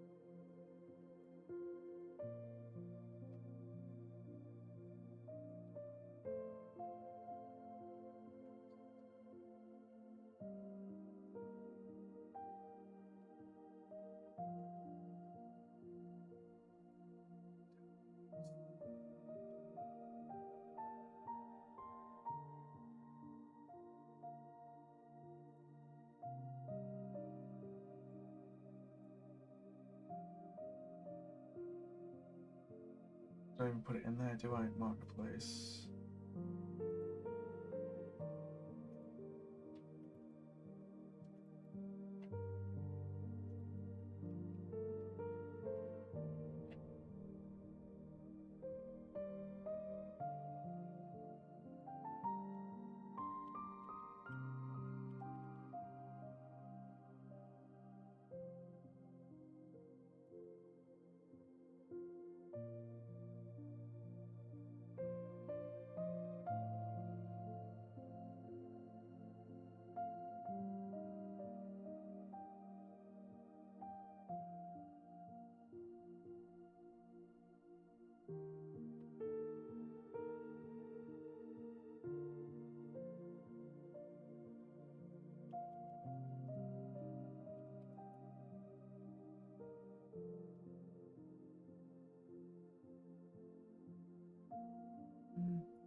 well, every YouTube tutorial remotely related to the issue is made by you. Yep.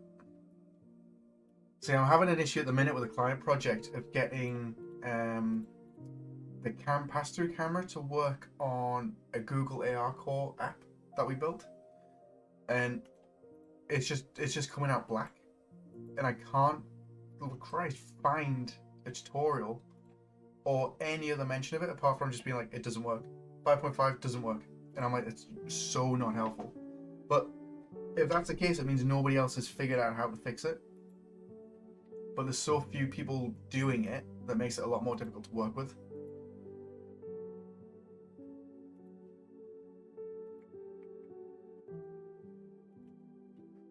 Which is a real big pain. Like, I'm downloading the source version at the minute while we're doing this. I'm going to compile it later on, so I can try and move the project to the source version of Unreal Engine to see if it will actually work. If not, I've got to go back to 5.2, which I'll lose a whole bunch of progress, and then try and approach it from that side. Plugins. What we're going to do is we're going to add the GDXR plugin for 5.5. Then we'll go from there. Oh, they can, yeah, still 5.4. To be fair, the Google camera has been broke since 5.2. It was fixed in 5.3, and then it's broke again in 5.4 and 5.5. But everything else, 5.5 has been so much better to work with, in my opinion. Performance is way better, and the like profile and everything else is just so much faster.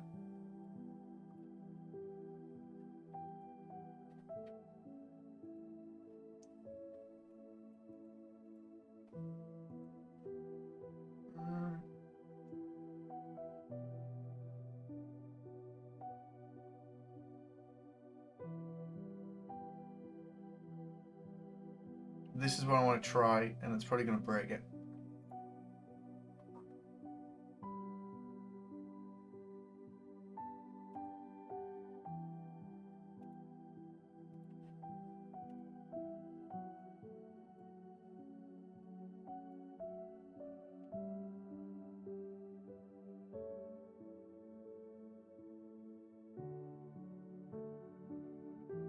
Mine is still as hell in 5.5. Is a blueprint editor faster? It depends what you're trying to edit. If I'm editing a blueprint like the grab component, which exists in loads of different blueprints, it's pretty slow.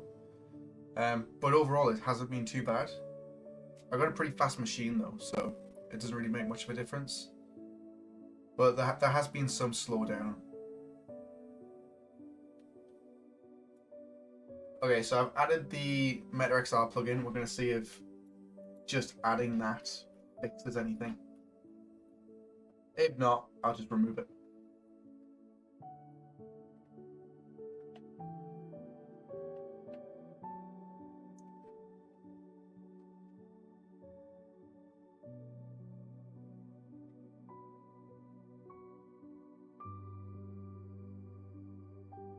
I might have to have enabled that.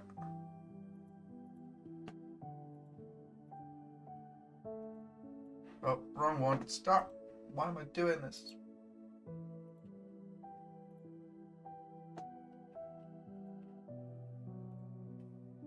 Hopefully this doesn't take too long.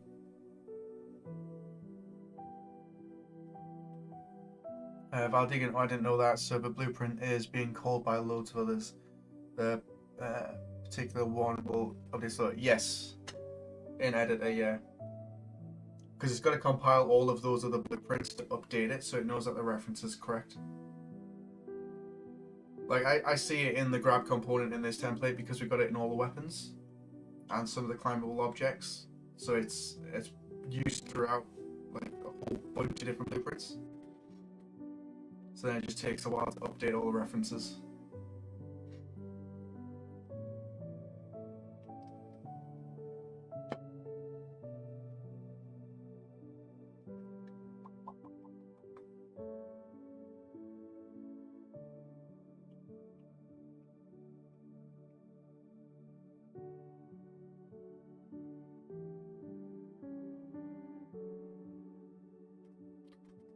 Come on.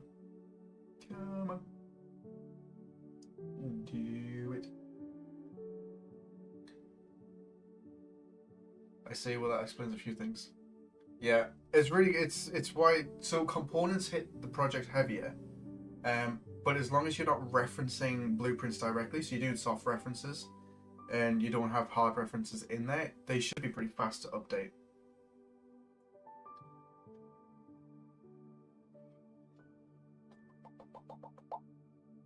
Hopefully this doesn't take too long.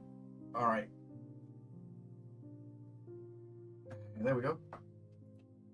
Right now,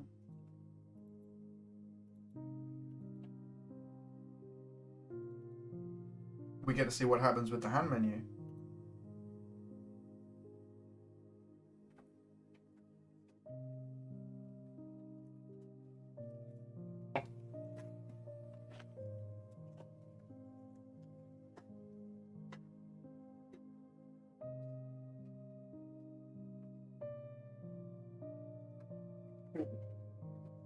There we go. With it.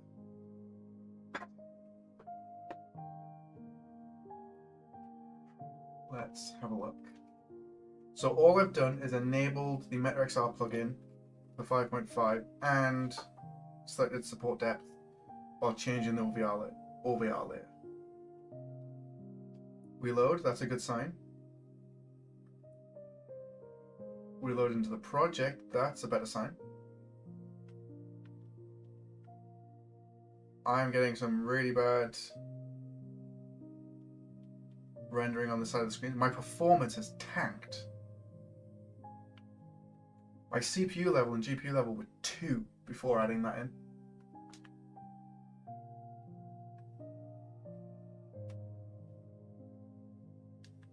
What the hell? I can also see the edge stuff. What the hell?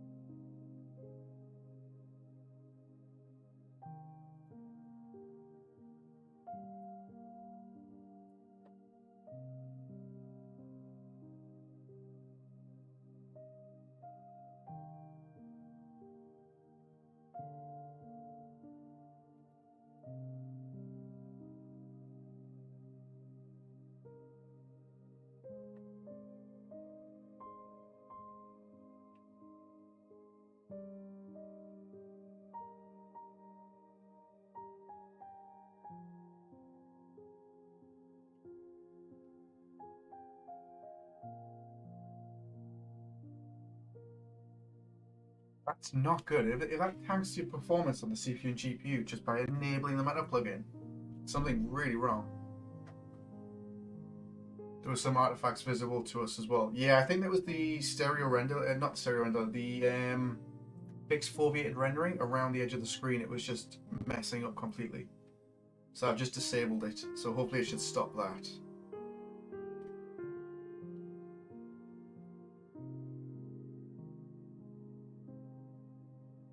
But that's really frustrating. What against it? I moved most of my variable references from the VR horn to the VR game mode. Per your recommendation. Cool. So with the, you don't want to put everything in a game mode. A game instance can handle variables a lot better, but not everything has to be in the game instance either. It's going to depend on the project. So just keep that in mind. I just realized you guys can't see, so I'm just building the package behind the screen. So I'll move it up. If this doesn't work, I'll just remove the plugin, and I might just keep the stereo render layer as it is, and just put a note into the documentation that the pointer and the Niagara effect doesn't render in front of it. Which will be interesting.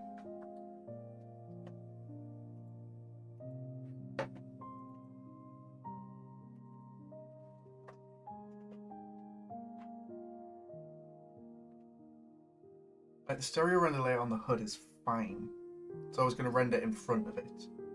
It's basically on the player's eyes. For the hand menu, we need the benefits of the stereo render layer, but we also need the Niagara system and the pointer to appear in front. It's a shame we can't just say don't do these ones.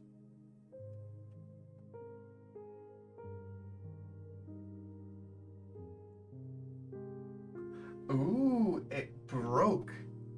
I've got solid color in my left eye. I've got a black color in my right eye. I'm pretty sure somebody asked that in the Discord this morning. Which means it's either composite depth or dynamic foveated rendering.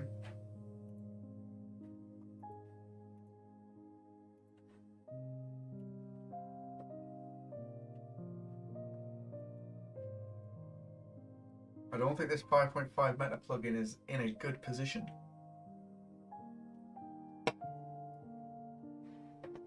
Which is incredibly frustrating.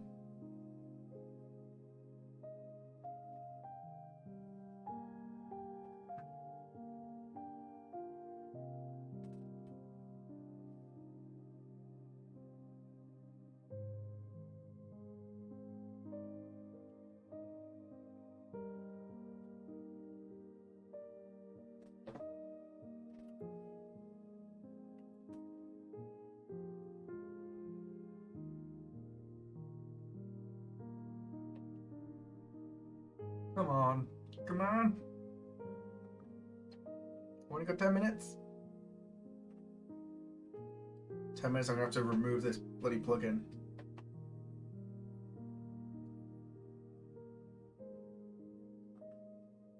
It's so frustrating.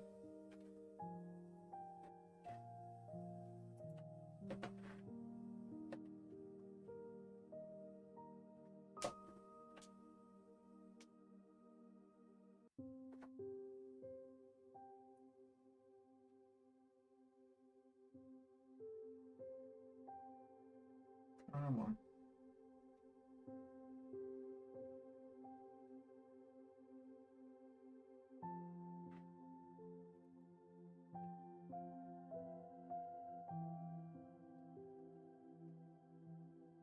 Let's go.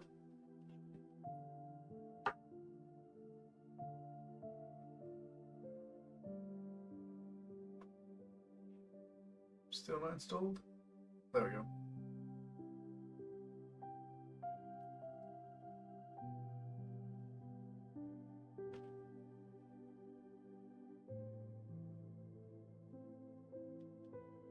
Still got it around the screen.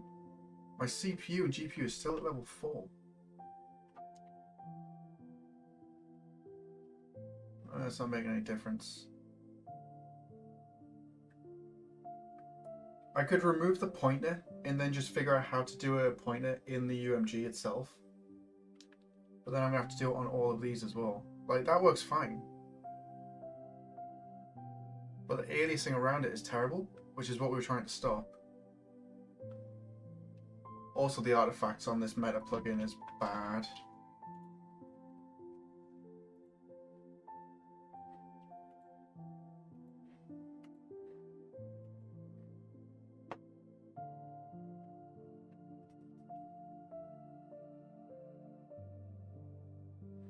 Oh, I'm gonna have to go into the freaking new project now, aren't I?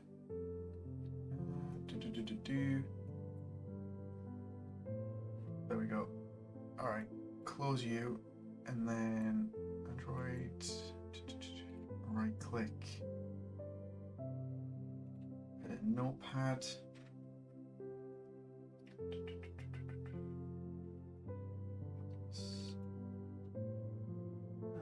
Should be okay, I think.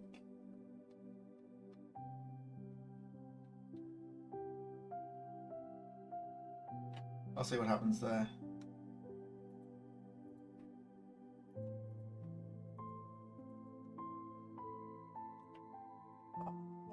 Uh-oh.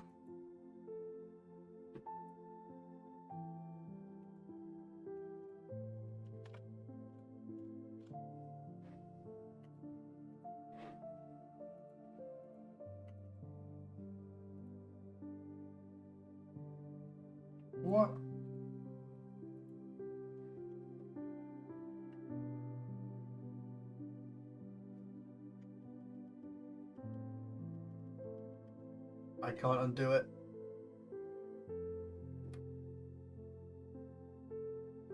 What the hell have I broke?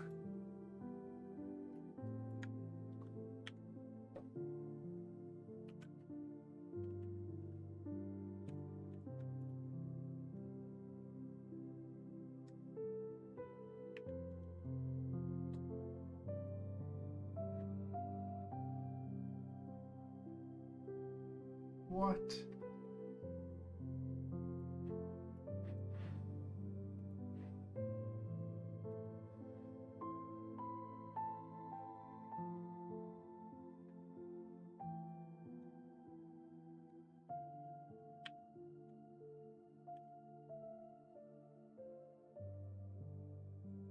Did I just break this on stream?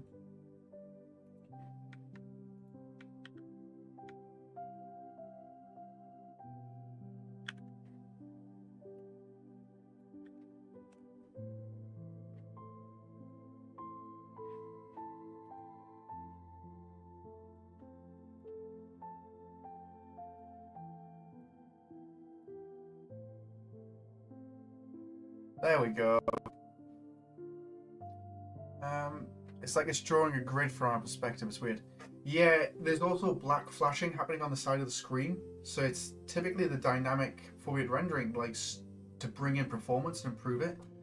But it just looks absolutely terrible, and performance is really bad as well. So I've just removed the plugin, so it's not enabled now, which is fine.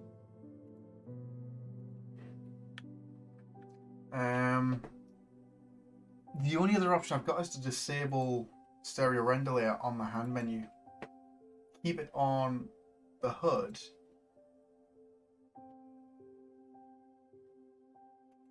but just disable it in here.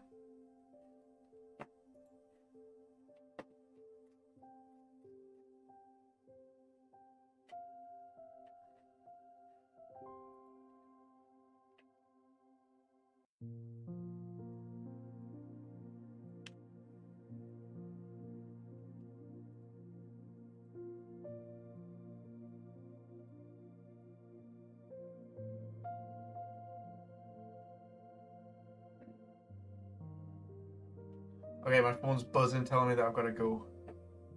We'll do this last build, we'll make sure it builds out, and that we can actually see the pointer and the particle on the headset. And then what I'll do is after my session, I'll have a little bit more time to kill, and then I'll finish some stuff up on the menu, and then I'll try and get an update out for later today, which I think will be handy for people. So, additions.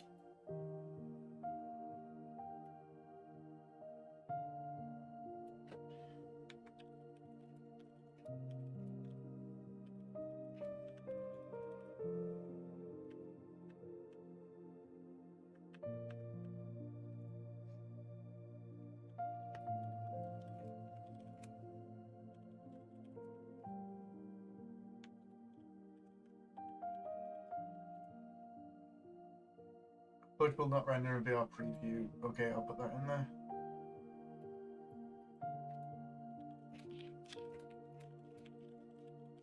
But will in the headset. That should be fine.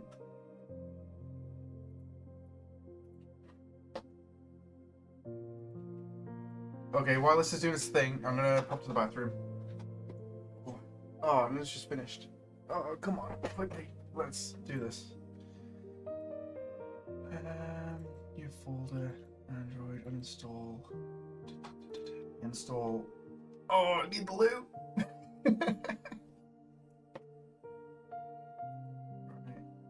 There's that. Wait for it to install, and then we'll cast.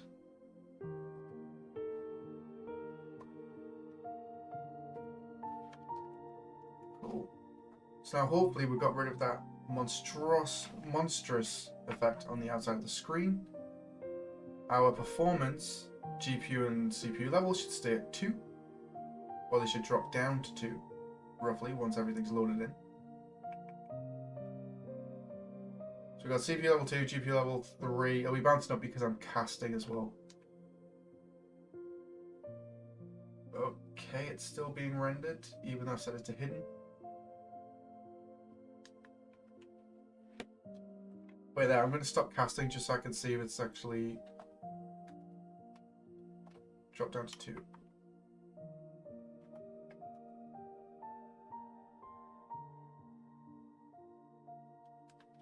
Stop casting.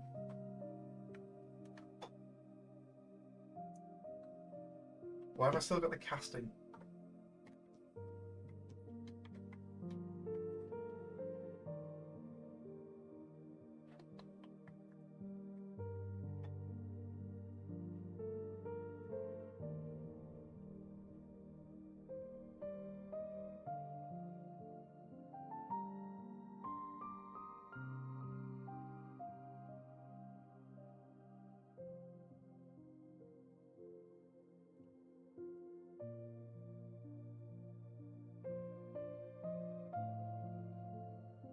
Okay, I think having the stereo render layer on the hood is fine, and then we'll just leave it off main headset.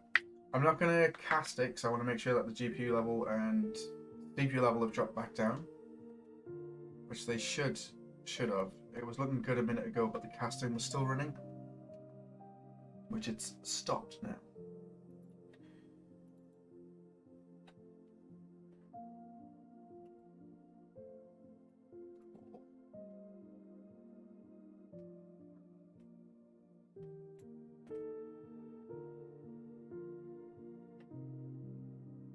Okay, this is the last build because I really do have to go. Otherwise, I'm going to end up being late.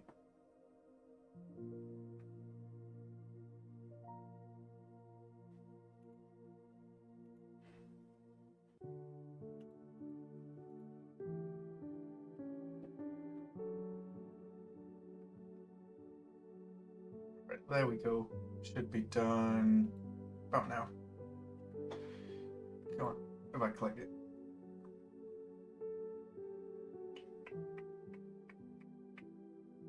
Come on. Come on.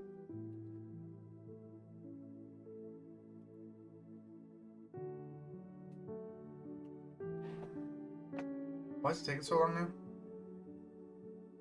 Come on, I've got 3 minutes. I still need to go loot. There we go.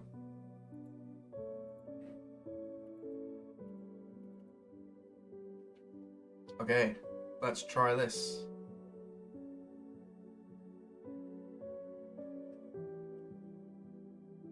Come on.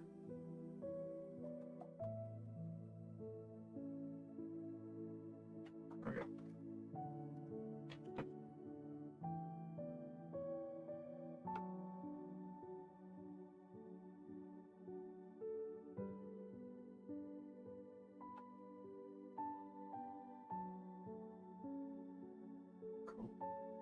There we go, yeah, back down to 2, that's nice. GPU level and CPU level down at 2. Just excellent. I can see my pointer and everything else over it. To be fair, the HUD menu looks pretty sharp. And then the HUD looks really crisp, so I might actually leave it like that. I'm quite happy with it. Nice. Awesome. Alright guys, I'm going to go because I've got to jump into a meeting. But I will see you all later on. And I will try and get this update out later today. Cool. Alright everyone.